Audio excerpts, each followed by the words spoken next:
Doctor Shyamaprasad মুখার্জির 122তম জন্মবার্ষিকী যথাযোগ্য মর্যাদায় প্রতিপালিত হয় প্রদেশ বিজেপি কার্যালয়ে। উপস্থিত ছিলেন রাজ্যের মন্ত্রী টিঙ্কু রায়, সুধাংশু দাস, বিজেপির প্রদেশ নেতৃত্ব অশোক সিনহা সহ বিশিষ্ট স্তরের নেতৃত্বরা।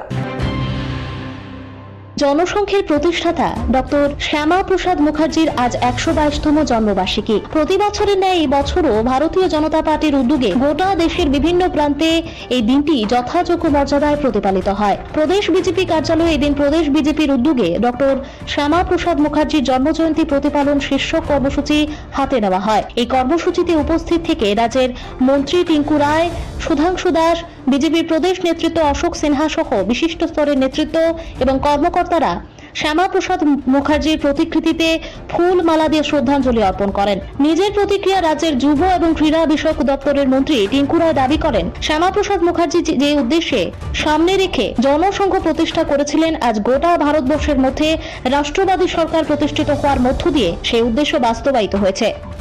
ডক্টর শ্যামাপ্রসাদ মুখার্জির জন্মজয়ন্তী ভারতীয় জনতা পার্টির কার্যকর্তা হিসাবে আমরা আজ গর্ববোধ করি। ওনার যে আন্দোলন, ওনার যে বলিদান, উনি যেটা নিয়ে শুরু করেছিলেন জনসংঘ, তার আজ ফলস্বরূপ আজ গোটা ভারতবর্ষের রাষ্ট্রবাদী সংগঠনের নেতৃত্বে সরকার চলছে এবং যেগুলো নিয়ে আমাদের আন্দোলন ছিল, অর্থাৎ উনি যে দল তৈরি করেছিলেন জনসংঘ, সেই দলের যে উদ্দেশ্য ছিল সেটা আজ পরিপূর্ণ হয়েছে। আজ গোটা দেশে এক নিশান এক বিধান এক প্রধানের যে সংকল্প ছিল সেটা আজ আমরা সত্যিকারে আমরা যুব যারা রয়েছি আমরা সেটার ফল পেয়েছি, আমরা তার উপলব্ধি করছি, আমরা তার সারা দেশে রাষ্ট্রবাদী সরকার প্রতিষ্ঠা হয়েছে।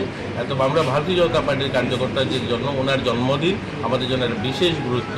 তো তাই সারা ভারতবর্ষব্যাপী আজ প্রত্যেকটা বুথ সহ প্রত্যেক প্রদেশ কার্যালয়ে আজ ওনার জন্মদিন পালন করা হচ্ছে।